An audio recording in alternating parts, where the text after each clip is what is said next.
I'm currently making dinner and have some time to kill, so let's rank all the movies I've seen in 2025 so far. I think it's been pretty safe to say it's been a pretty underwhelming year for movies so far. There hasn't been a ton. I've only seen like 14 new ones so far this year. And obviously, it's going to be picking up as July comes around, but here's what I got so far. In Dead Last, it shouldn't be much of a surprise, but it's definitely Plankton the movie. Now, in comparison to the other just Netflix 3D CG slop SpongeBob movies they've been putting out, it's one of the better ones, but it just still is just so bad. It just feels so unnecessary. Like once Netflix finally wakes up and just makes these films 2D animated, like they would at least be better looking. Like this style is just so bad and just doesn't fit for these characters. Up next, I have Dogman. All I'll say about this is that I'm just not the target audience for this movie. I'm sure there's plenty of kids who saw this and loved it, and that's all I care about. It's just definitely not one of my favorites for the year. Now, up next on my ranking, I have the Snow White live action remake. No matter how much I hate these remakes, I always find myself going back to the theater and watching them, and I always find myself, at least recently, walking out just disappointed. At the very least, Rachel Zegler was very good in her role, as I expected her to be.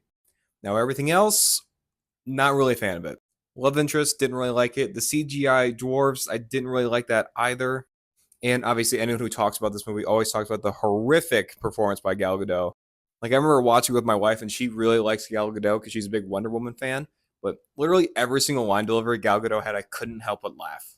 In terms of like every single Disney live action remake, this is definitely towards the bottom. Now, the title of this film is actually very like metaphoric for how I feel about this movie because no matter how much I love Ke Huy Quan, no matter how much I love Ariana DeBose, it just hurts how bad the movie actually is.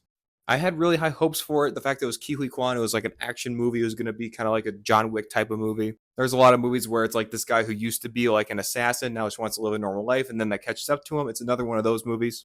And again, no matter how much I love Ke Huy Quan, no matter how like charming he is, the film just didn't work, and the film just overall was basically a mess.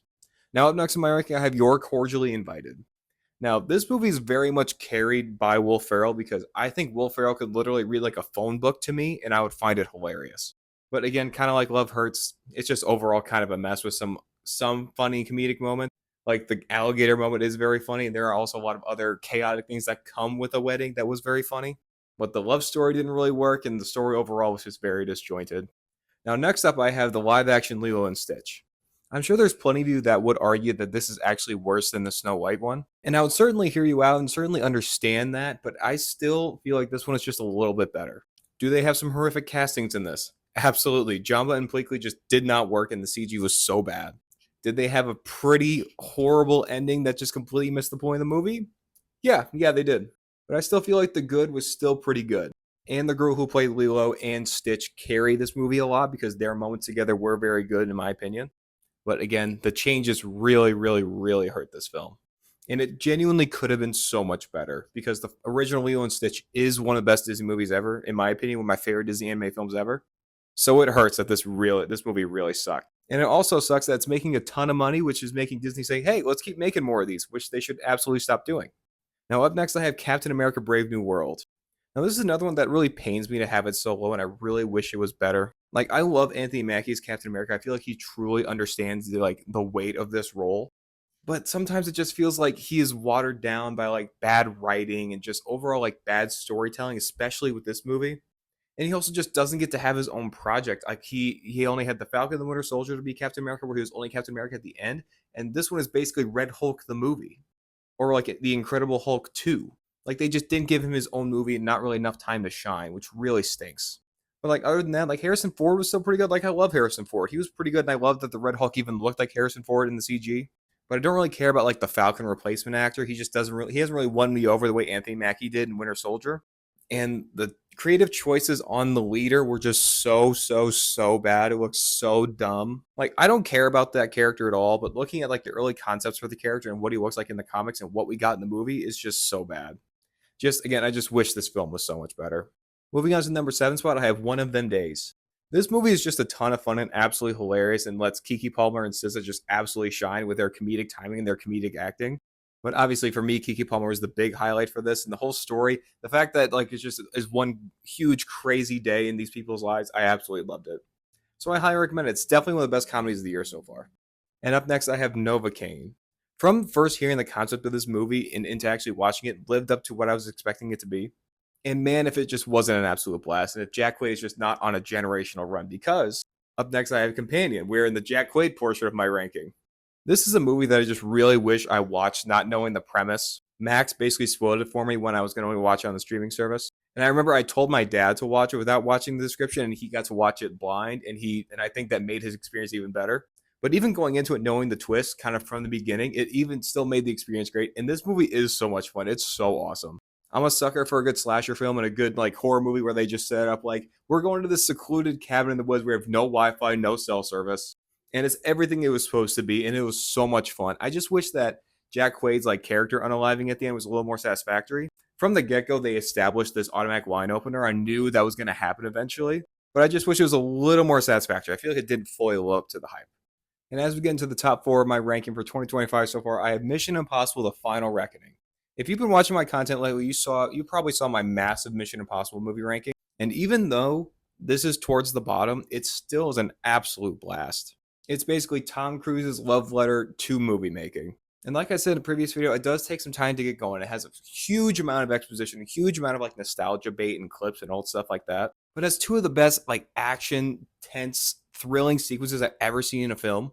And the more behind the scenes that I see about that plane stunt, the more it makes this film even better. And now we're into my top three. And at my third spot, I have Mickey 17.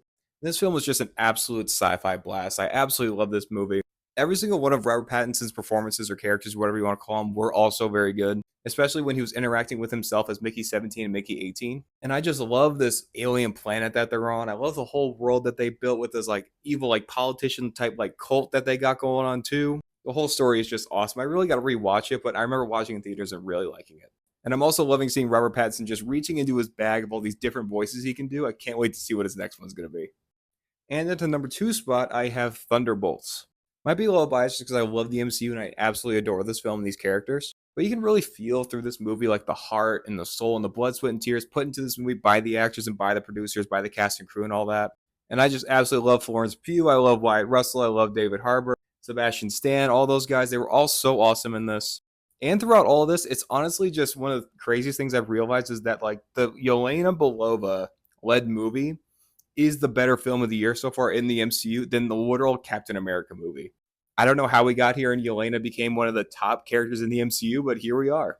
And this should come as no surprise. The number one movie of the year, if anyone has eyes and ears and has seen this movie, should be Sinners. It's just truly a masterclass in filmmaking. One like it has so many like my favorite film moments, probably the last decade. Some highlights are obviously that one big one take with all those people throughout the entire time with music, but my personal favorite probably has to be the Pale Pale Moon moment, where Pearline is on the stage and she's performing Pale Pale Moon, but behind the scenes we're seeing all this chaos ensuing. It's all just leading up to this huge climactic moment. And obviously Michael B. Jordan puts on a performance of a lifetime.